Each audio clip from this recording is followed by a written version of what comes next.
เปิดการนำไส้ส่วนสาธารณะมิตรภาพลาวเวียดนามอย่างเป็นทางการได้จัดขึ้นในวันที่22ธันวาคมนี้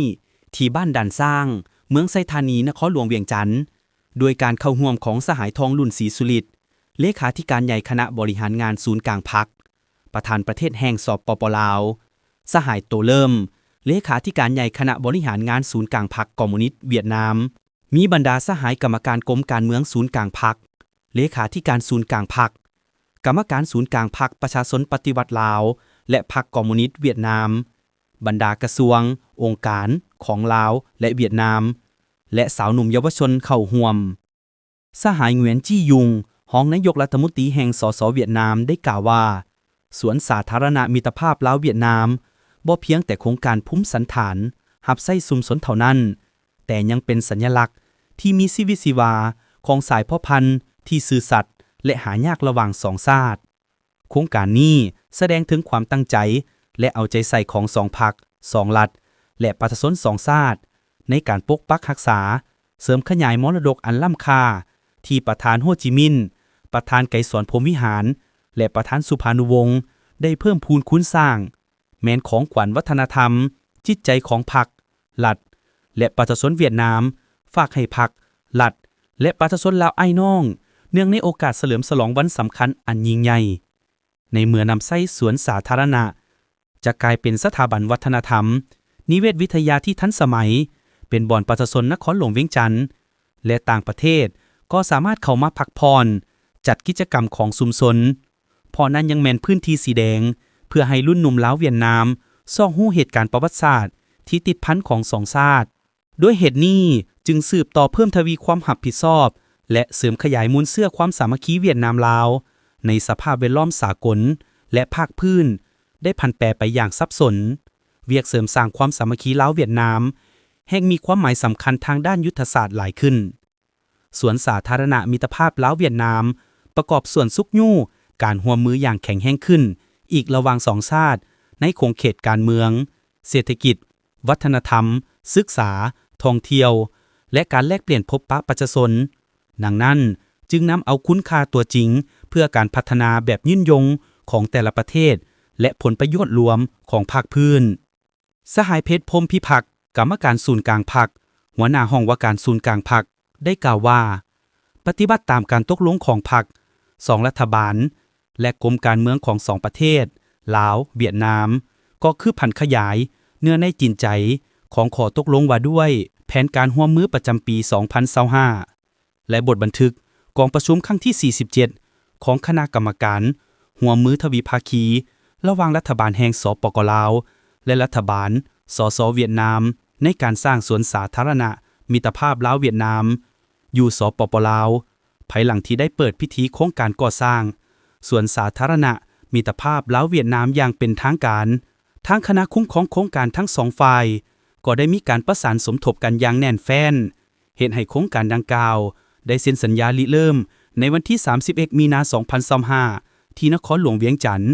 ระหว่างห้องว่าการศูนย์กลางพรรคในนามคณะคุ้มครองโครงการฝ่ายลาวและกระทรวงวัฒนธรรมกีฬาและท่องเที่ยวในนามคณะคุ้มครองโครงการฝ่ายเวียดนามซึ่งมีมูลค่าทั้งหมด 340,471,500 ดงในนั้นทุนสมทบของรัฐบาลสปป.ลาวแม่น9ตื้อกีบเทียบเท่า10ตื้อ 471,500 ดงและทุนช่วยเหลือล่าของรัฐบาลสสเวียดนามแม่น330ตื้อดงมาฮอดปัจจุบันโครงการดังกล่าวได้ดำเนินไปตามจิตใจชี้นำของกรมการเมืองศูนย์กลางพรรคและคณะชี้นำทั้งสองฝ่ายซึ่งได้มีความคืบหน้าและมีผลสำเร็จที่ดีหลายด้านโดยเฉพาะบรรดาหน้าเวียกต่างๆแม่นสำเร็จแล้ว99สวนห้อยแล้วโครงการนี้เป็นโครงการหนึ่งที่มีความหมายทางด้านประวัติศาสตร์การเมืองอย่างลึกซึ้งระหว่างพรรคสองรัฐและประชาชนสองชาติลาวเวียดนามซึ่งบ่เพียงแต่เป็นสัญลักษณ์แห่งการเพาะพันธุ์มิตรภาพอันยิ่งใหญ่ความสามัคคีพิเศษและการร่วมมือรอบด้านของสองชาติพวกเขาเท่านั้นแต่สวนสาธารณะมิตรภาพลาวเวียดนามที่สวยสดงดงามแห่งนี้ได้กลายเป็นบ่อนท่องเที่ยวทางด้านประวัติศาสตร์วัฒนธรรมที่สำคัญเป็นบ่อนจัดกิจกรรมต่างๆเป็นบ่อนพักผ่อนออกกำลังกายบ่อนลิ้นของเด็กน้อยเยาวชนคนหุ่นนุ่ม และเป็นบอนศึกษาหำเฮียนของคนหุ่นสืบทอด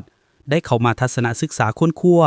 เกี่ยวกับความสามัคคีพิเศษและการร่วมมือรอบด้านของสองชาติลาวเวียดนาม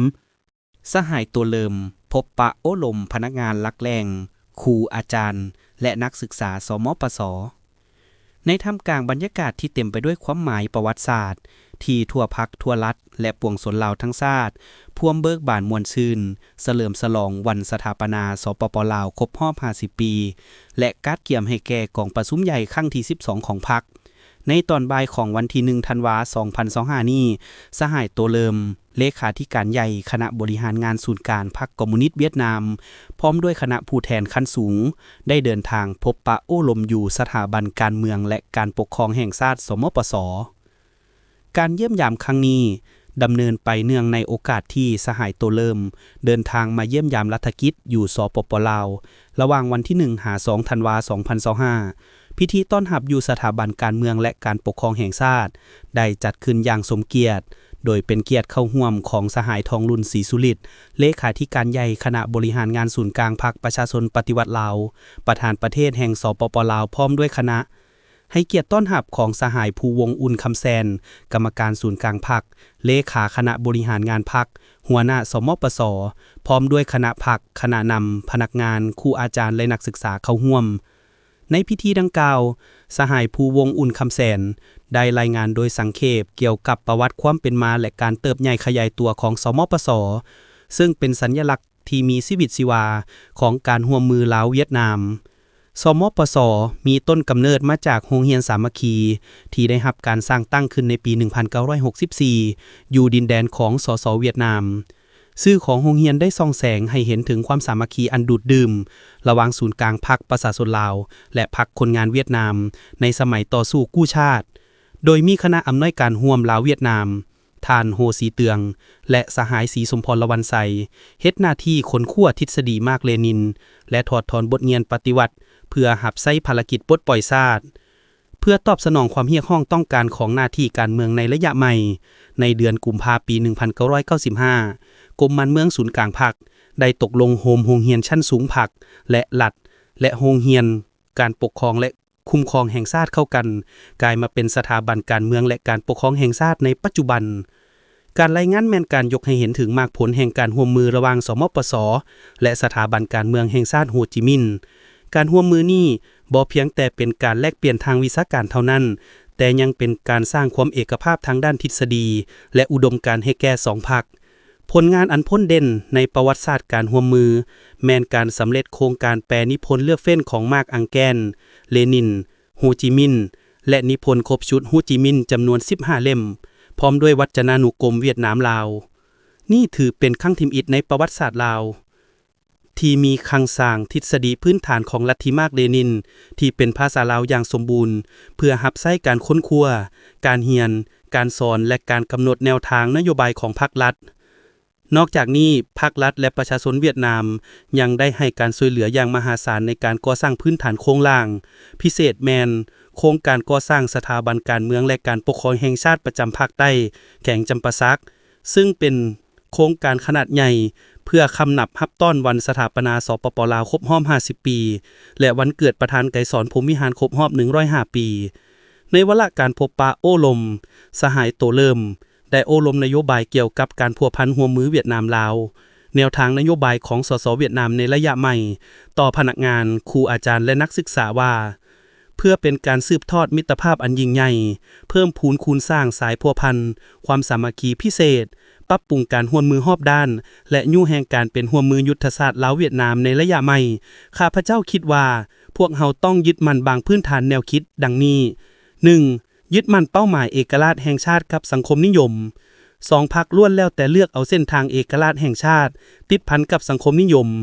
สร้างรัฐแห่งกฎหมายสังคมนิยมของประชาชนโดยประชาชนเพื่อประชาชน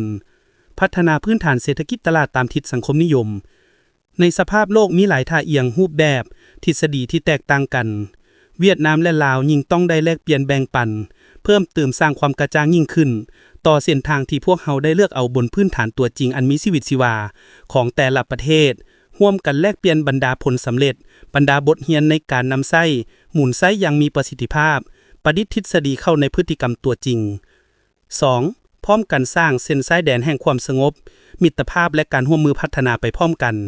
เส้นสายแดนลาวเวียดนามได้กำหนดและปักหลักหมายสำเร็จแล้วแต่ว่าชายแดนทั้งสองประเทศต้องกลายเป็นขั้วต่อของมิตรภาพเป็นขั้วต่อระหว่างประชาชนทั้งสองประเทศเป็นขั้วต่อระหว่างแนวทางเศรษฐกิจ